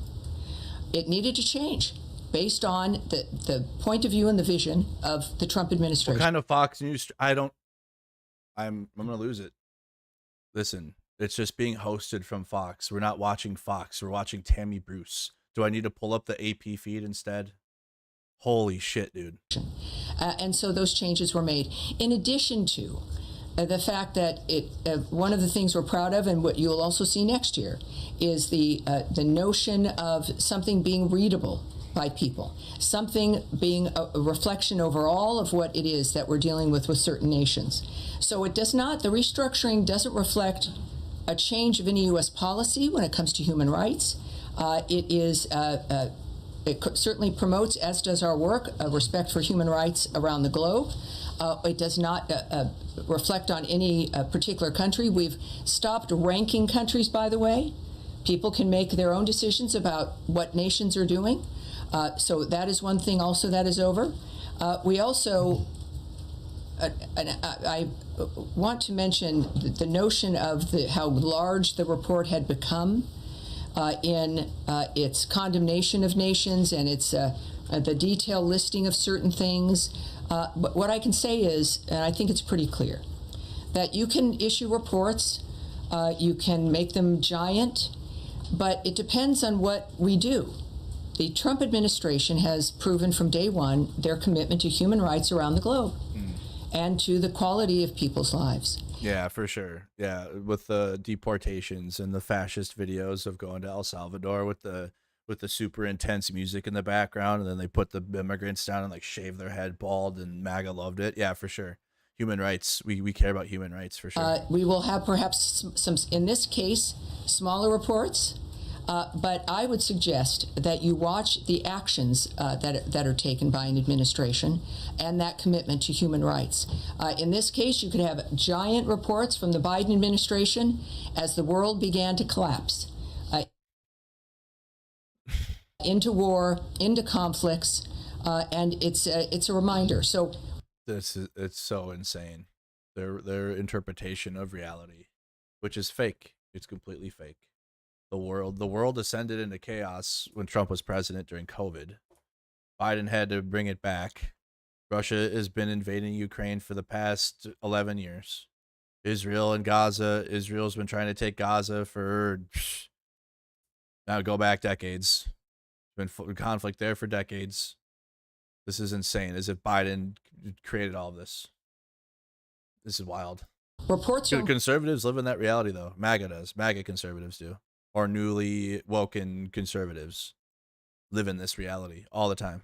Important. Transparency about our positions are important. That's what these reports will serve. And I can tell you again, for the people who work here at the State Department, these reports do matter. And our actions as a nation also. And that's why we are that's why we are having an issue, because we only have two parties. One party is completely fucked, and then the other one, you need to you can't let them do whatever they want to. But then you criticize only the Democrats, and then the Republicans are like, good, we'll just keep being dog shit. So it's bad political situation for the United States, because there's good faith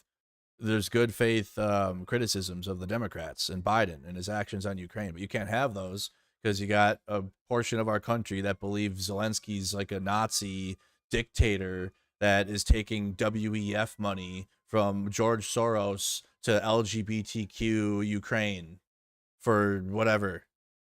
Then that's like a real belief there about what's the situation is. Or all of your taxpayer money is going to Ukraine for Zelensky's money laundering laundry room. He's got a laundry room. He's got a dryer. He puts all the cash. He gets cold cash from the United States, and they put it in a laundry machine, and then they just spin the cash, and then it gets dry, and then they use it. And then Zelensky buys billionaire yachts and mansions with it, all your money. And you got a large portion of America that believes that. And it sucks. And it just sucks. And then you got her that will just go up there and just repeat it, or say the parts that Normans will attach to is, well, Biden caused all this. Biden did it all. But meanwhile, the people that actually support Ukraine were like, Biden didn't do enough. Biden should have helped more. But then the other side of the crowd is Biden did too much. Biden did too much. Too many of our taxpayer dollars went to support. So that's where we're at. That's where America's at. And why, for the past 3 years, people like me were calling all this out. But with Ukraine supporters, they wanted to ignore it and put their heads in the sand and be like, no, we just have to support Ukraine. You can't talk about the politics. You just got to support Ukraine. Put my head in the sand. MAGA exists, but we're going to pretend they don't.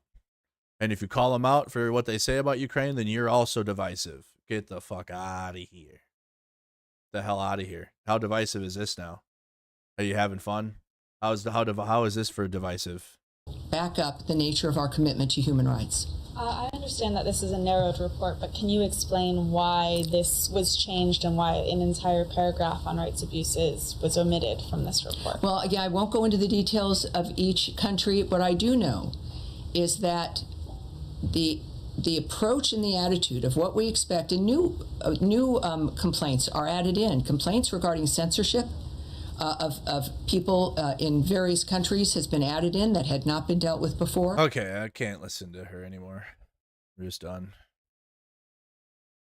Would this just this happened on Reuters today? So I'm going in to this was yesterday. Speak to Vladimir Putin.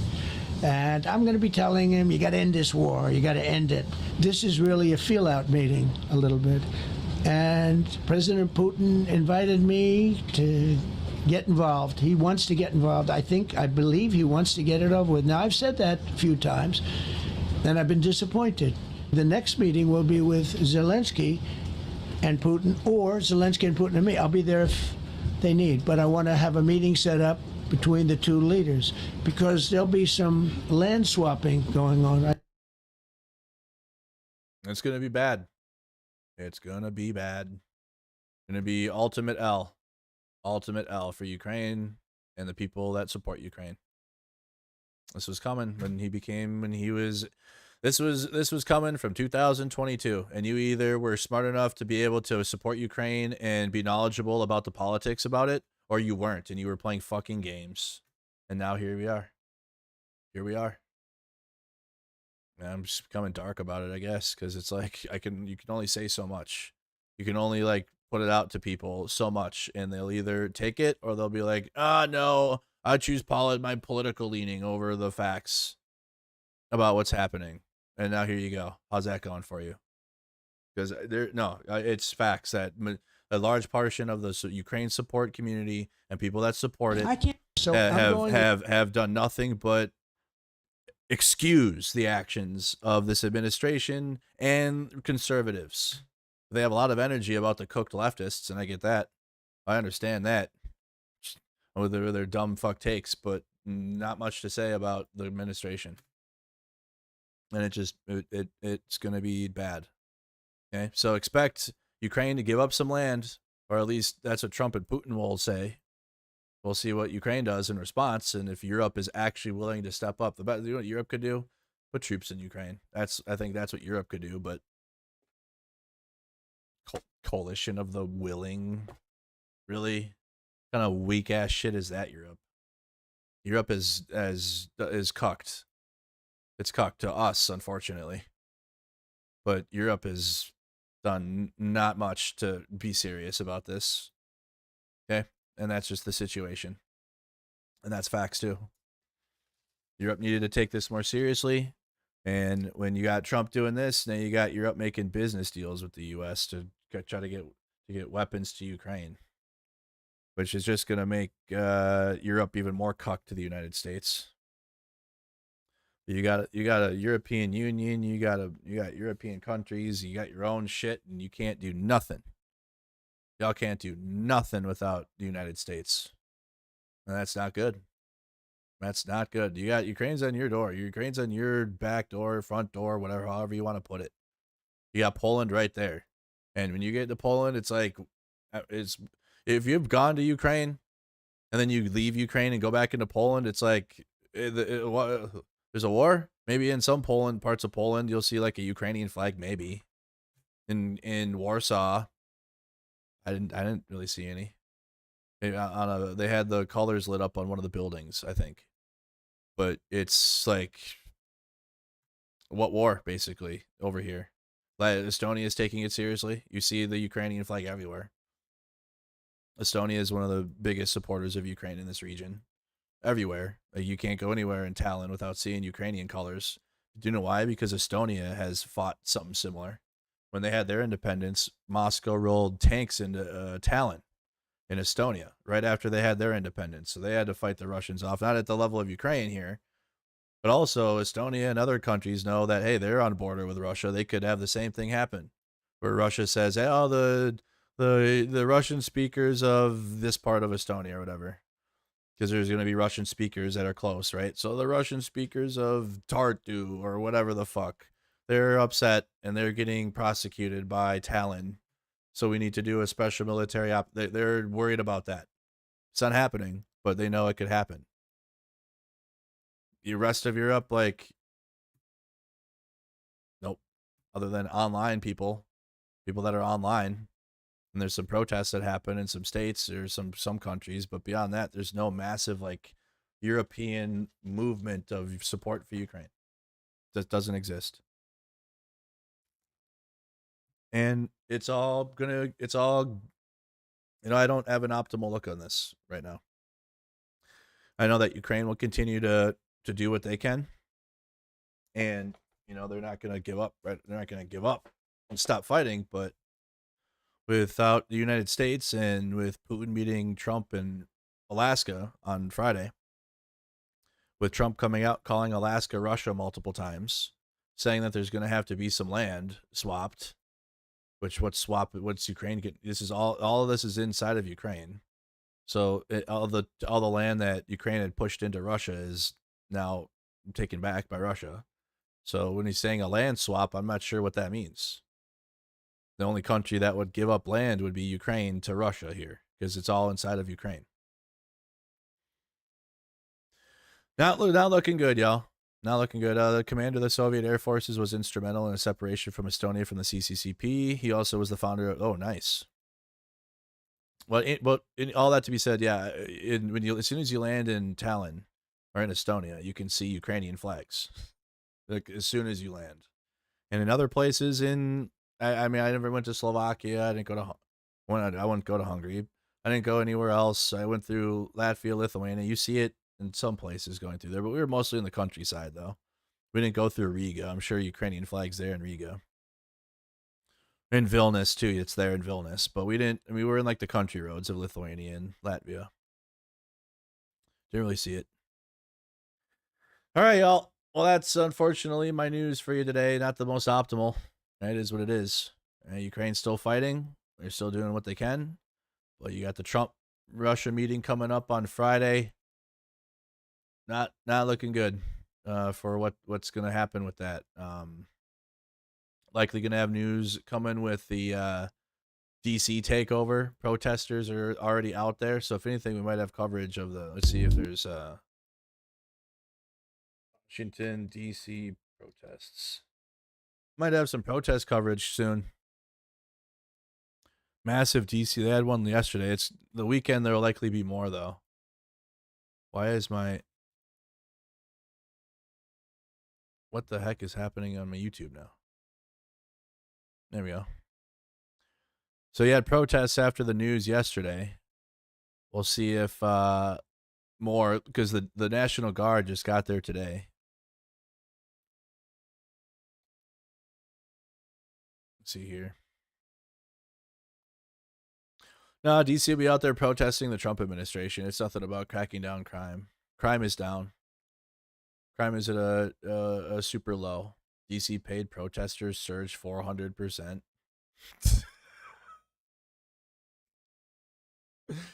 A CEO says vast majority of political attendees in Washington are paid. There you go, Fox News. Nice. A crowd rental company has seen a massive uptick in inquiries. DC inquiries. Crowd rental? Where the fuck is that?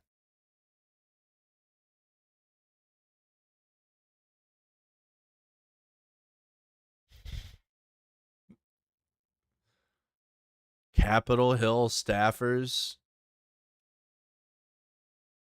That's what they're so this is propaganda. Obviously, it's Fox News. But you got to try to figure out, it's like putting a puzzle together. Like, where is the propaganda? So they're saying that because Capitol Hill staffers show up at rallies and protests on their own time, that means they're paid. Because it's part of their job. That's what they're going with.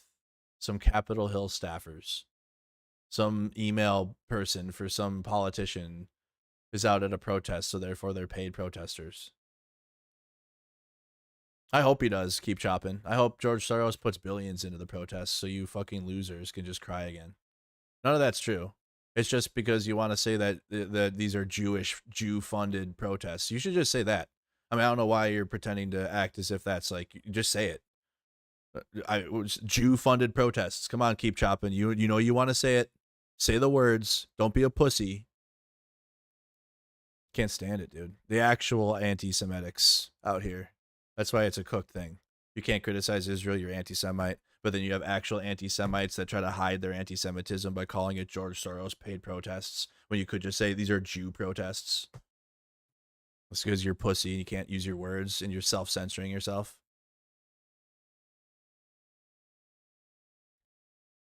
But no, there's nobody paid to go out and fucking protest.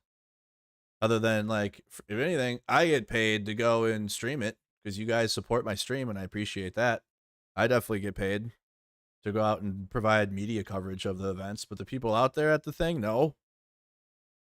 They ain't getting paid for shit. And paid? The hell? You get paid, you'd have, if the, oh my, okay. In America, if you were paid to protest, you know how big these protests would be? Actually, people wouldn't be out there to protest, they'd be out there because they're getting money. But they would be like at least double or triple the size. People just standing out there. Where could we get the money? I'd be out there filming it. And because you know damn well Americans they don't have a filter, or they shouldn't. So they'd be out there, and they would say, "Are we getting paid soon? Where did we go to get paid?" And I'd be filming it. I'd be standing in the fucking crowd, walking around, while these people that show up would be like, "When does the money come? Where do we go to get the check?" Americans would be saying that on stream. Where's the line for the cash after this? Morons. They can't fathom the idea that there's grassroots protests. If anything, you want to look at some funding to protests of some organizations, and they're called out directly. It would be Code Pink. They're funded by China and Russia, though. They're funded by geopolitics, not George Soros and the Jews. So you can't blame them for that. But that's Russia, and they're paid by that. Some of these like leftist, super leftist not the grassroots ones, but Code Pink. And some of these other anti-war ones are funded by foreign governments, and we call them out when we're out there. But beyond that, the ones like the Black Lives Matter protests, the 50501 protests we've covered, just protests that pop up sometimes out of nowhere. People just go out there with their cardboard signs. Not a single one of those are funded by anything. People are taking time out of their day to go out there. But whenever you got some paid shit, though, I'll tell you. But it ain't coming from George fucking Soros. That was the first one. When I used to believe that too. That's what got me, because I used to be a moron that didn't do anything. I would just watch stuff, and I didn't actually go places and take myself places to go see it for myself. I would just watch. And so, like, I was introduced as a conservative to the idea that George Soros pays for everything, and I didn't know what that really meant. I didn't know what that all meant. I was like, oh, this rich guy just pays for things, and he pays for protesters to show up. Okay, it could be true, maybe. And then I get out there and I'm just filming the shit. And then I get called a George Soros paid actor by the same people that, you know, I would believe about news and shit. And I'm like, whoa. Oh no. No. Okay, no. And then for me in my brain, I'm like, okay, what else then? They're calling me a George Soros paid actor, and that's what I used to believe other people were? No. Nope, not happening. And then I realized that the George Soros thing was just to be anti-Semitic, because they code their anti-Semitism, which is an actual issue. And no, like I tell you, criticizing Zionism and the Likud and Netanyahu is not anti-Semitism. That's fine. I'm talking about actual people that hate Jewish people for their faith. That's anti-Semitic. And because George Soros is Jewish, and because he's involved in like economic forums and he's a billionaire, they get to be anti-Semitic with that, and so they get to use George Soros as their Jew hatred, and so they'll be cucked and say that instead, because they're too pussy to just come out and be anti-Semitic. Which you can do that on X if you want. Apparently, you got Nazis all over X doing all that every single day, being Nazis. So I don't know why you're hiding. You know why you're hiding? Because you don't want to. You don't want to play with the idea that might come back on you. That's why, because you're pussy. You have an extremist belief on things, but then when it comes to being upfront about your extremist beliefs, you got to self-censor yourself and be woke. Be a little woke person, blue-haired woke person. And be, oh, I can't say my extremist beliefs because they might come for me. You're damn right. We need to bring that back. Nazis should not feel safe in public. And that should be a controversial take either. I don't think it is. I think it's normal. If you're a Nazi, you should fear going into public. I don't believe you should have freedom of speech either. Actually, you know, you can say what you want, but then there should be ability to just absolutely fucking deck you afterwards. And then nothing happened to the person. There should be no assault charges about the person that decked you for being a Nazi. Should be freedom of consequence there. I feel like street justice should come back a little bit. Like if you see these Nazis out here in fucking all their gear, we should be able to organize a group and go and fuck them up. Physically. But you have protections because we live in woke America and it's so nice for you, and you can have a pillow and blanket and it's so fluffy, and you can hate Jews and black people and be all this types of bigotry, and then you get your little safe space of protection afterwards. I feel like you shouldn't have that. Say what you got to say, but I feel like you should get a right hook afterwards if you're saying some crazy shit. But you can't have that in America, though. America protects you and other people that further white nationalism and Nazism. Read up on how Gert Wilders did it. Gert. Do the story on Dirty Ottawa Sick and the right-wing nonsense. I think we looked into that a little bit. Anyways, all right. I'm done for the rest of today with the news, y'all. We'll be back with it tomorrow. We'll be with it all week. So if you've been missing the news, don't worry, we're back. I'm back with it.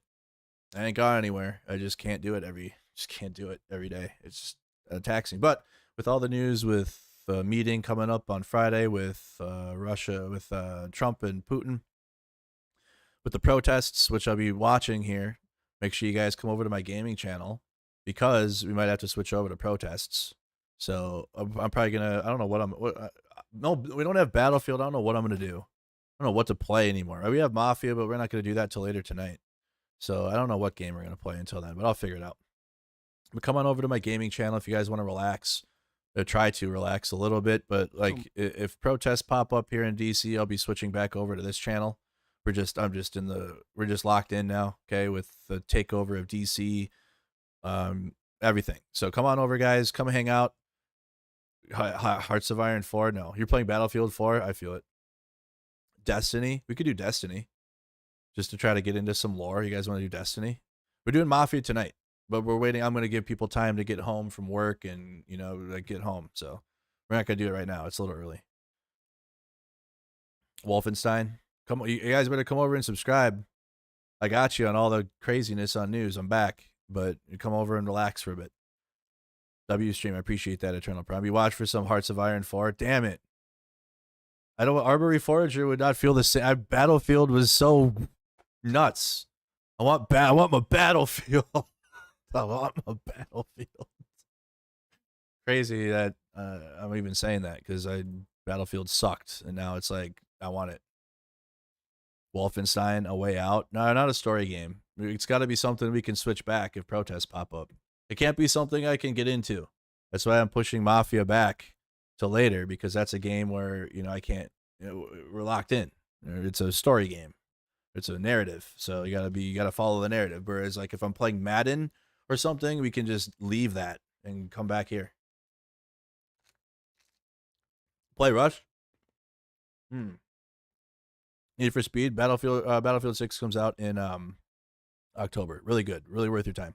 I also play with subscribers too. So if you've been watching, you got kids and they play or whatever, they play video games, they can join our community and play up with games that you approve, obviously, as a parent. But I do play non-violent games. You play Fall Guys and other shit with the community. So I know that viewers, their kids play sometimes with us. And the parents play too. So parents, kids, family. I do play a lot of unfamily friendly games, so just be ready for that. I don't play all family friendly stuff, but I mean, we played some RuneScape the other day. Yeah. Got down with some RuneScape, whatever. So we play all types of games, but I'm trying to think of what I want to play. I don't know. I'm locked in on this news, but I got to take a little break from it, or I'm gonna go get mad. I got mad there for a while because it's just, this is all this news with Ukraine has been on the wall, man. Everything that we're going through right now, I feel like it was prophesized, but it was like prophesized perfectly. You know what I mean? Like you can predict things and get it completely the fuck wrong, and that happens. this is nothing, unfortunately, has been wrong with analysis on what Trump was going to do to Ukraine for years now. But also, it's not, he's screwing our country too. So it's like America and Ukraine. But a lot of people, you know, over the past 4 years have been latched on to supporting Ukraine. But what Trump was going to do is always there. And we're living it now. And it just sucks to be in that. You just read. If you haven't read the Project 2025 yet, you should. Thank you, Gene, for the gifted. I appreciate the support there at the end of the stream. I appreciate y'all. I appreciate everybody. Thank you for the dunk on you. Thank you for the 20 MOB. Thank you for being a member for 13 months. Evie, thank you for being a member for 57 months. Steven, thank you for the 10. Russia had to sell Alaska to the U.S. because they're losers. Exactly. All right, y'all. What do I even do? I need Battlefield. Battlefield comes back on Thursday, so that's what we'll be doing on Thursday. Thankfully. But let's, dude. I don't know, man. I want to play something, but I hate this situation when you want to play something, but you don't know what to play. Of all the games now, I can't see why anyone plays RuneScape on purpose. Because it's relaxing. We can play football. I'm cool with that. I could be the Vikings. Enjoy game time and hydrate. I'm hydrated. I'm super hydrated. I also appreciate everybody supporting the Buy Me a Coffee link. You guys are great with that. So thank you to everybody supporting the efforts there. AFL football, no. No, I don't have Civ 7 yet. Civ, that's another game where we'd have to lock in, though. Like, you can't start a Civ game and leave. I'd be playing multiplayer. I have to pick a game to where if protests pop up here in the next hour or two, you were ready, because I missed them last night. I bet you there will be protests for sure this weekend in DC as this continues, and there's like the National Guard will be out there. There'll be probably Associated Press feeds to watch of like the Guard standing next to Humvees. All that's going to happen again, just like in LA. And people will protest it, so there will be shit. I'll be amazed if there isn't. We'll just put it that way. I will be shocked if there's no protests, but there already was last night, and that was a Tuesday. No, Monday. Today's Tuesday. My goodness. Goat Simulator. God, do I play survival games like extraction shooters? Is that a survival game? I would play Madden, but I know at least half of the chat here wouldn't be interested at all. I want to watch sports. Damn you, Battlefield. Now I don't know what to do with my life. What are other games? I've tried No Man's Sky. I played all those games. They're all fun, but I want Battlefield back. That game is on another level of like fun. Who knew I could play the same 3 maps and never get bored? I never thought that could happen. Play some BattleBit? Nah, I don't know. Battlefield 2042? I guess we could do Arma. Fuck it. When's the last time I did Arma, though? Been a while. I don't feel like doing a milsim, though. I don't feel like doing a milsim tonight. I don't want to be organized. Okay, we'll play Arma. Fuck it. Armory Forager. Or Broken Arrow. Broken Arrow. We'll do that instead. I want to play an RTS. I want to play a strategy game. We'll do that. All right, Broken Arrow it is. I decided. Broken Arrow's fun. We can fight Russians. You can do that in Armory Forager too, but okay. Let's do Broken Arrow. Broken Arrow. Nope. I decided. It's a good one. It's a good one. Yeah, Age of Empires is good too. But if you like real-time strategy games, Modern Warfare, fighting Russians, all that, come and watch. I'm scheduling it right now. What time is it? We'll start at 5. But again, come over to my chat and at least be there, because I swear to God, if a protest happens, we're coming back. Okay, we're here now. We're over here now. Battlefield is on Thursday. When Thursday comes, though, I'm kidding. No, there's a lot of news coming. We got to be ready. What in the fuck, YouTube? Why does it look like this?